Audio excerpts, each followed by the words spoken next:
नमस्कार दोस्तों। एक खबर कुछ ऐसी आ रही है कि सरकार की तरफ से एमआरपी को लेकर कुछ बड़ा फैसला होने वाला है।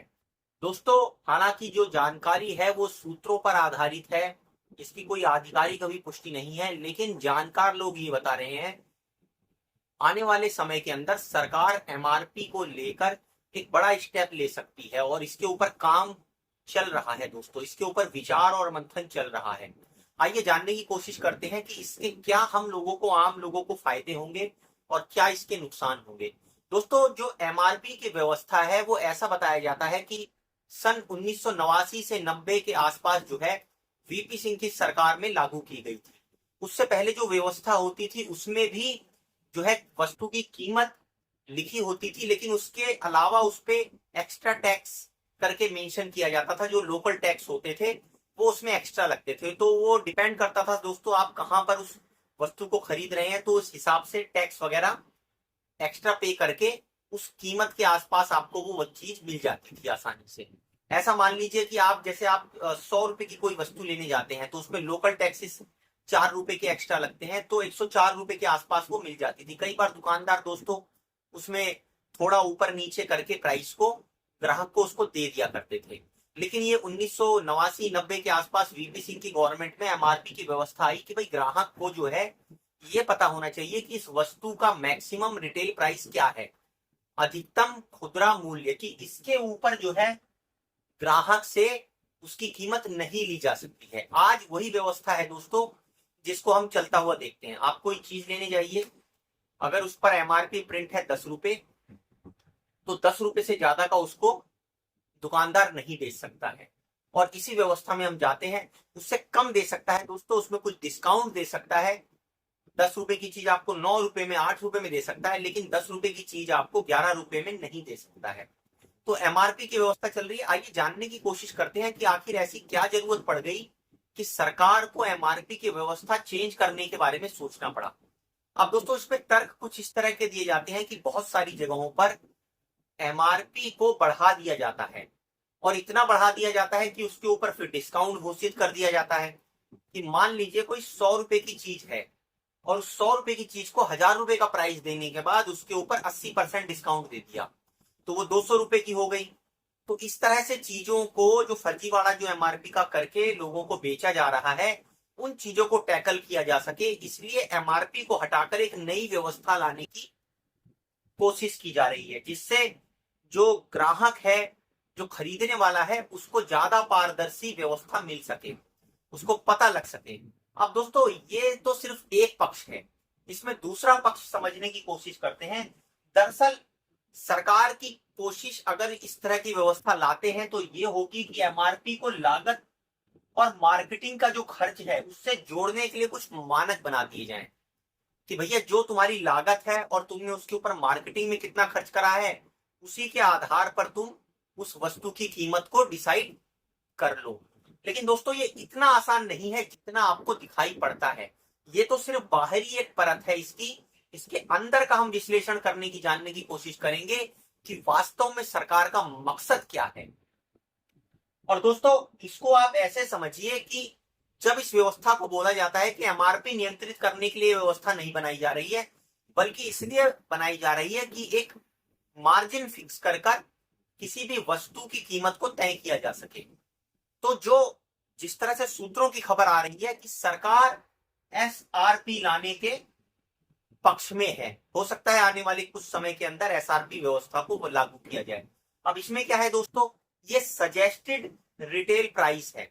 कहने का मतलब ये है उस पर एक एसआरपी लिखा होगा किसी भी वस्तु पर, 100 रुपए मान लीजिए उसकी कीमत लिखी हुई है, तो अब वो 100 रुपए की जो कीमत की जो वस्तु है वो दुकानदार रिटेलर के ऊपर डिपेंड करता है कि वो आपको कितने में उसको बेचता है। अगर वो कहता है भैया, आप सपोज आप कोई जो है कोल्ड ड्रिंक लेने गए, तो आप वो कहेगा भैया मैंने इसको ठंडा किया, मैंने इसको फ्रिज में रखा, या उसको बोलेगा कि भैया मैंने इसको जो है वो संभाल कर रखा, इसकी मेंटेनेंस में, इसको जो है स्टोर करने की जो मेरे पास जो कॉस्ट है, लागत लगी, तो भैया मैं तो इसको 110 रुपए से कम में नहीं दे पाऊंगा। अब आपके ऊपर है, आप उसको लेते हैं या नहीं लेते हैं। कहने का मतलब ये है, यहां पर बहुत हद तक एक फ्री हैंड मिलेगा रिटेलर को उस प्राइस को डिसाइड करने का, क्योंकि एसआरपी कोई फिक्स प्राइस तो है नहीं, ये तो सजेस्टेड रिटेल प्राइस हो गया दोस्तों। तो कोई दुकानदार हो सकता है कम में भी बेच दे और कोई दुकानदार हो सकता है इसको महंगे में भी बेचे। आइए जानने की कोशिश करते हैं कि वास्तव में इससे किस प्रकार से जो छोटे व्यापारी हैं उनके ऊपर असर पड़ेगा और कैसे बड़े व्यापारियों के ऊपर असर पड़ेगा। दरअसल दोस्तों सरकार ये एक तरह से फ्री हैंड देने वाली है। अगर ऐसी पॉलिसी आती है तो भैया रिटेलर लोगों को, जो दुकानदार लोग हैं, उनको फ्री हैंड मिल जाएगा कि वो मोल तोल कर पाए किसी भी वस्तु के दाम में। अब सपोज करिए कोई एक ऐसी चीज जिसकी मार्केट के अंदर मोनोपोली हो या वो वस्तु कम हो और उस पर एसआरपी लिखा हो, तो जब उस वस्तु की जो है आप देखिए कि डिमांड ज्यादा हो जाएगी, अवेलेबिलिटी कम हो जाएगी, तो जाहिर सी बात है मनमानी कीमत पर उसको बेच सकेगा दुकानदार और आप उसको रोक भी नहीं पाएंगे, क्योंकि वहां पर एमआरपी नहीं है। मैक्सिमम रिटेल प्राइस पर आप उसको बोल सकते हैं कि इससे ज्यादा पे आप नहीं बेच सकते हो, लेकिन ये तो सजेस्टेड जब रिटेल प्राइस आ जाएगा तो वो फ्री हैंड मिलेगा उसके दुकानदार को। दुकानदार आपको इस प्राइस में बेचेगा दुकान, और आपको वो लेना पड़ेगा। आप ज्यादा से ज्यादा ये कर सकते हैं कि भैया तेरे से पसंद नहीं है, दूसरे दुकानदार के पास जाएंगे। अब दूसरा दुकानदार आपको कितने में बेचता है वो आपको पता करना पड़ेगा। अब इसके बाद दूसरा एंगल समझिए, एक मंझोली कंपनी है, एक छोटी कंपनी है, छोटा व्यापारी है, और एक बड़ी कंपनी है, उन दोनों का इसमें क्या असर पड़ेगा।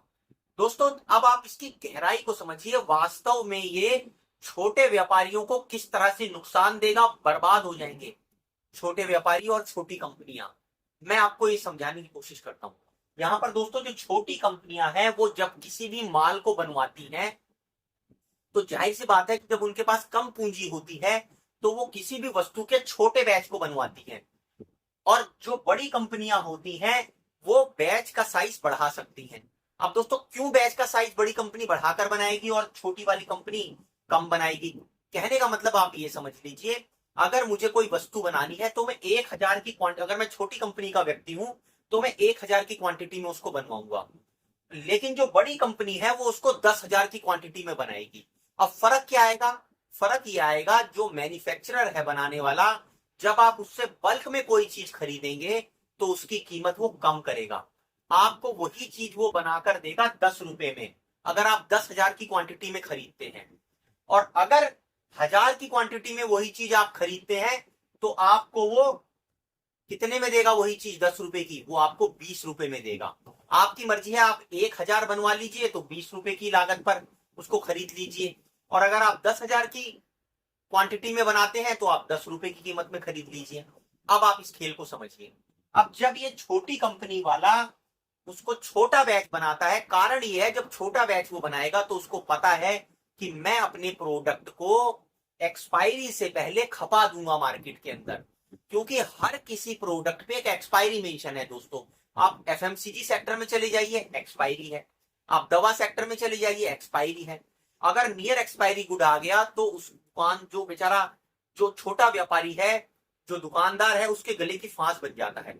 वो औने पौने दाम पर अपने प्रोडक्ट को फेंकता है और बेचता है। तो इससे बचने के लिए जो छोटी कंपनी है वो छोटे बैच साइज बनाती है, ताकि ग्राहक को वो जो चीज है वो जल्दी आसानी से खप जाए, बिना एक्सपायरी के उसकी खपत हो, तो उसको वो प्रोडक्ट महंगा मिलता है। बड़ी कंपनी के पास क्या है? ज्यादा मैन पावर है, ज्यादा पैसे देने की कैपेसिटी है, तो वो ज्यादा बड़ा साइज बनाएगा कम कीमत पे करके मैन्युफैक्चरर को। तो जब इसके पास 10 रुपए का सामान बना है दोस्तों, तो अगर ये उस 10 रुपए के सामान को 15 रुपए में बेचेगा तो प्रॉफिट जनरेट करेगा। लेकिन ये बेचारा जिसका छोटा बैच साइज जिसने बनाया है, वो अगर उस 20 रुपए की जो इसको वही लागत पड़ी है, जो इसने 10 रुपए का खरीद लिया था, वो अगर 15 रुपए में बेचेगा तो ये घाटा उठाएगा। और अगर ये 15 रुपए में नहीं बेचेगा, ये 20 रुपए में उसको या 25 रुपए में बेचने की कोशिश करेगा, तो फिर इसकी चीज वो बिकेगी क्यों? कोई क्यों खरीदेगा?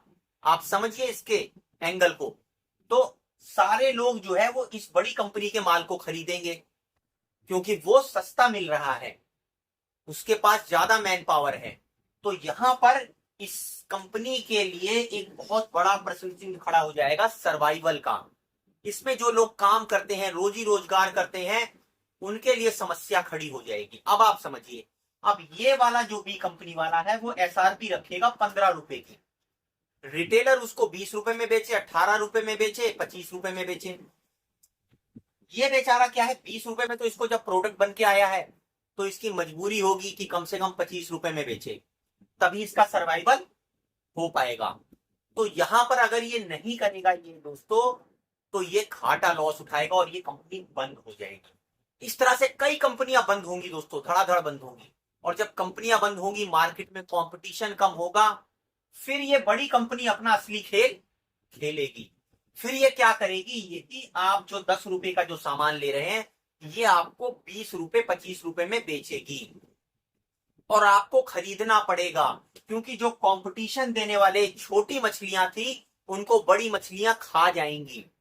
और जब ये बड़ी मछलियां इन छोटी मछलियों को खा जाएंगी तो उनका डायरेक्ट आपसे संपर्क होगा, उपभोक्ता और ग्राहकों से संपर्क होगा, और फिर वो अपनी लागत तय करेंगे कि हमारी लागत और मार्केटिंग की कॉस्ट ये है। दोस्तों उसके साथ साथ एक समस्या और खड़ी होगी, जो छोटे व्यापारी मंझोले उद्योग हैं, वहां पर काम करने वाले, जो मार्केटिंग करने वाले हैं, जो उनसे जुड़े हुए 10, 20, 50 लोग हैं, उनकी रोजी रोजगार पर संकट बनेगा, उनकी नौकरियां जाएंगी। और धीरे धीरे जो बड़ी कंपनियां हैं उनकी मोनोपोली बनेगी। और ये मोनोपोली क्या है, बड़ी कंपनियों का दोस्तों मकसद ये होता है, वो आपको सस्ता प्रोडक्ट थोड़े टाइम के लिए बेच सकती हैं, वो घाटे को भी बेयर कर लेंगी। मकसद ये होता है कंपटीशन को खत्म कर दो, और इसमें मदद करेगी उनकी एसआरपी। तो ये एसआरपी दोस्तों, हो सकता है आपको आज ये अच्छा लगे कि एसआरपी एक पारदर्शी जो है वो व्यवस्था बन जाएगी जिससे ग्राहक को बेनिफिट मिलेगा, लेकिन वास्तव में जब आप इसको कंपेयर करके देखेंगे तो ये एक फ्री हैंड मिलेगा रिटेलर को खेलने के लिए। जब किसी भी चीज की, चाहे वो दवा हो, एफएमसीजी प्रोडक्ट हो, या कोई भी सामान हो, आप उसको लेने जाएंगे, जब उसकी क्वांटिटी कम होगी, खरीदने वाले ज्यादा होंगे, तो जाहिर सी बात है कि जो दुकानदार हैं वो अपने हिसाब से खेलेंगे। सरकार को इसमें क्या फायदा है दोस्तों, ये समझिए, जब 2 रुपए का सामान कोई 10 रुपए में बिकेगा तो सरकार उसी अनुपात में तो अपना टैक्स भी वसूली, उसी अनुपात में तो उसको जीएसटी कलेक्शन भी मिलेगा, तो सरकार का तो रेवेन्यू बढ़ेगा दोस्तों। ये छोटे मंझोले बंद होते हैं, बंद हो जाएं, उससे कोई फर्क नहीं है, लेकिन सरकार को जब कोई चीज महंगी बिकेगी तो ज्यादा टैक्स मिलेगा। तो यहां पर कहने का मतलब ये है दोस्तों, एक बहुत बड़ी उथल पुथल हो सकती है इस एसआरपी को लागू करने से। कहने का मतलब यह है दोस्तों, इसमें कई हिडन एंगल हैं।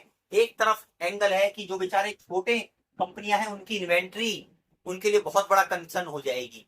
अगर वो एसआरपी लिखेंगे और अगर उनके प्रोडक्ट समय पर नहीं बिक पाए, अगर वो बड़ी कंपनियों से कंपटीशन नहीं ले पाए, तो उनकी कंपनी खतरे में आ जाएंगी। उनकी एक्सपायरी अगर होने लग गई ज्यादा एसआरपी की वजह से, वो बड़ी कंपनियों से नहीं कंपटीशन कर पाए, तो खतरा हो जाएगा छोटी कंपनियों के लिए। और डिस्ट्रीब्यूटर इसमें दोस्तों बहुत फ्री हैंड में खेलेंगे, क्योंकि जब कंपनियां अपना माल डिस्ट्रीब्यूटर को देती हैं तो जाहिर सी बात है कि भैया वो तो एक अपना मार्जिन सेट कर लेता है। और एसआरपी में जब आप जो है डिपेंड हो जाएंगे कि भैया जो रिटेलर है वो किस प्राइस में आगे उस प्रोडक्ट को बेच रहा है, उसमें खेल रहा है, तो डिस्ट्रीब्यूटर भी इसमें अपना प्ले करेंगे। किसी को कितनी सप्लाई देनी है, कितनी सप्लाई नहीं देनी है, वहां पर खेल होना शुरू हो सकता है। तो दोस्तों यहाँ पर बहुत सारे कंसर्न खड़े होंगे जैसे ही इस एमआरपी से एसआरपी सिस्टम लागू होगा। लेकिन दोस्तों अभी एक एजम्पशन है, इसके और भी कई पहलू हैं जो आने वाले समय के अंदर हम उजागर करते रहेंगे। दोस्तों एमआरपी और एसआरपी को लेकर आपके क्या विचार हैं, आपकी क्या राय है, आप कमेंट कर हमें जरूर बताइए और हमारी वीडियो को लाइक और सब्सक्राइब कीजिए। धन्यवाद।